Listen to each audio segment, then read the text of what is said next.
Hi guys, welcome back to our channel. So ఈ వీడియోలో మనం ఈరోజు ఎపిసోడ్కి సంబంధించి ఫస్ట్ ప్రోమో వచ్చింది కదా, సో దాని గురించి అయితే మాట్లాడుకుందాము. Let's get in to the video. So first promo గురించి చెప్పాలి అంటే మొత్తానికి మంచి టాస్క్ అయితే పెట్టారబ్బా. సో నిజంగా అసలు అంత మంచి కటౌట్లని పెట్టుకొని, అంత మంచి టాస్క్లాడే కంటెస్టెంట్స్ని పెట్టుకొని ఫిజికల్ టాస్క్లు ఎందుకు ఇవ్వట్లేదో నాకైతే అర్థం కావట్లేదు.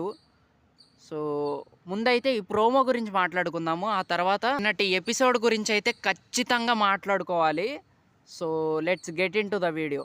సో ప్రోమో నైస్ అండ్ నిజంగా అసలు చాలా బాగుంది.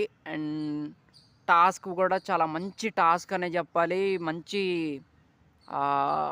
ఫైర్ ఉండే టాస్క్ అనే చెప్పాలి. సో ఈ టాస్క్ వచ్చేసి ఏంటంటే జెండాలే మీ ఎజెండా అనే టాస్క్ అనమాట. సో అండ్ అక్కడ మన డెమాన్ పవన్ బాగా ఆడుతున్నాడు అండ్ రీతు బాగా సపోర్ట్ చేస్తుంది ఆ ప్రోమోలో కనుక మీరు చూసుకుంటే. సో ఇలా వీళ్ళైతే పర్లేదు, బాగానే ఆడుతున్నారు కొంతమంది కంటెస్టెంట్స్. సో అదనమాట. అండ్ ఇంకోటి ఏంటంటే నిజంగా అబ్బా, ఈ సీజన్లో ఇమాన్యుయల్ ఎంటర్టైన్ చేస్తున్నాడు కాబట్టి కొంచెం చాలా బాగా వెళ్తుందనే చెప్పాలి సీజన్. లేకపోతే కొంచెం డల్గానే ఉండేదనే చెప్పాలి. ఇమాన్యుయల్కి మాత్రం నిజంగా చాలా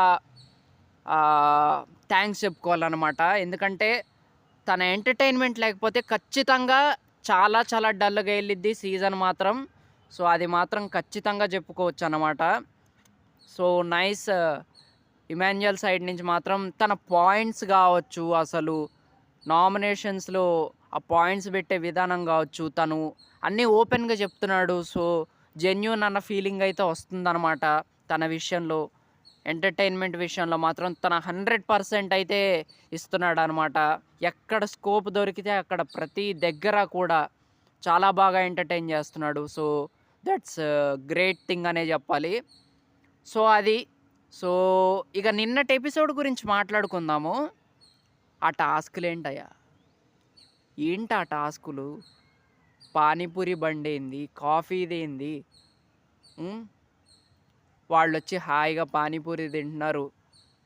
మన ఎవరు సంజన గారు వాళ్ళ టీం వచ్చేసి, మన మాధురి గారు టీం వచ్చేసి కాఫీ తాగుతున్నారు చక్కగా. ఈ టాస్క్ పెట్టడం వల్ల ఏమన్నా ఉపయోగం ఉందా చెప్పండి, మీరే చెప్పండి, కామెంట్ చేయండి. ఈ టాస్క్ పెట్టడం వల్ల ఏమన్నా కంటెంట్ వచ్చిద్దా, ఎంటర్టైన్మెంట్ అయినా వచ్చిద్దా పోనీ? సో ఎందుకు పెట్టారో తెలీదు ఈ టాస్క్. సో అయిపోతున్నాయి ఇక, అన్ని వారాలు అయిపోయినాయి. సో 7వ వారం కూడా అయిపోవటానికి వచ్చింది, ఇంకా మంచి ఫిజికల్ టాస్కులు పెట్టాల. సో ఏం చెప్తాం, ఏం చేయాలి ఈ సీజన్? ఇక నిజంగా నిన్న వాళ్ళు కొన్ని కొన్ని డైలాగ్స్ చెప్తూ మాధురి అక్క తో లొల్లైతుంది అది ఇది అని చెప్పి డిపిరి డిపిరి డిపిరి అని అంటున్నారు కదా వాళ్ళందరూ. సో నాకు కూడా అనిపించింది ఈ సీజన్ 9 కూడా డిపిరి డిపిరే. ఇక అలా వెళ్ళిపోవటమే. ఇక అస్సాం బోర్డర్లో ఉంది, ఇక అట్నుంచి అటు ఇక ఎటేటో పోద్ది అనమాట. ఇక ఎందుకు ఫిజికల్ టాస్కులు పెట్టచ్చు కదా, వై ఎందుకు పెట్టట్లేదు? ఇంత మంచి కటౌట్లు ఉన్నారు, అందరూ బాగా ఆడే కంటెస్టెంట్స్.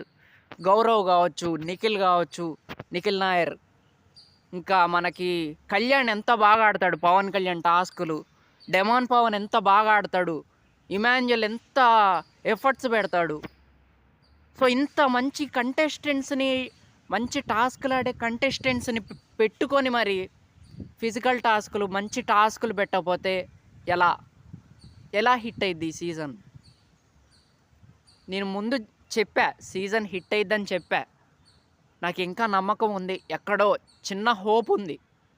కంటెస్టెంట్స్ మంచి కంటెస్టెంట్స్ కొంచెం మంచిగా వెళ్ళిద్ది అన్న ఫీలింగ్ అయితే వస్తుందన్నమాట. సో లెట్స్ సీ, చూద్దాము. ఇంకేముంది, 7th వీక్, ఇంకా మధ్యలో ఫ్యామిలీ వీక్ ఒకటి అంటారు, తర్వాత హోటల్ టాస్క్ అని ఇంకోటి పెడతారు. ఆ 2 వారాలు అలా పోతాయి. సో ఇంకా కనీసం రానున్న రోజుల్లో అయినా కొంచెం మంచి ఫిజికల్ టాస్క్‌లు పెడితే చాలా బావుంటుంది. So, let's see. ఇంకా సీజన్ 9 ఒక మాదిరిగా ఎళ్తుంది. బ్యాడ్ అని చెప్పలేము, గుడ్ అని చెప్పలేము. అలా మధ్యలో అలా ఎళ్తుందనమాట. ఎటు పడితే అటు. సో, అది కరెక్ట్ ట్రాక్‌లోకి రావాలి అంటే ఖచ్చితంగా టాస్కులు మాత్రం మంచిగా పెట్టాలబ్బా! లేకపోతే కష్టం. ఈ సీజన్ 9 నిజంగా చాలా కష్టం. రణరంగం అన్నారు. హ్మ్. ఇంకా 'బిగ్ బాస్' ఏమో నేను అర్జునుడిలాగా ఉండబోతున్నా ఈ సీజన్ అని అన్నారు. సో, ఏంటో రణరంగంగా ఉందా? మీరే కామెంట్ చేయాలి.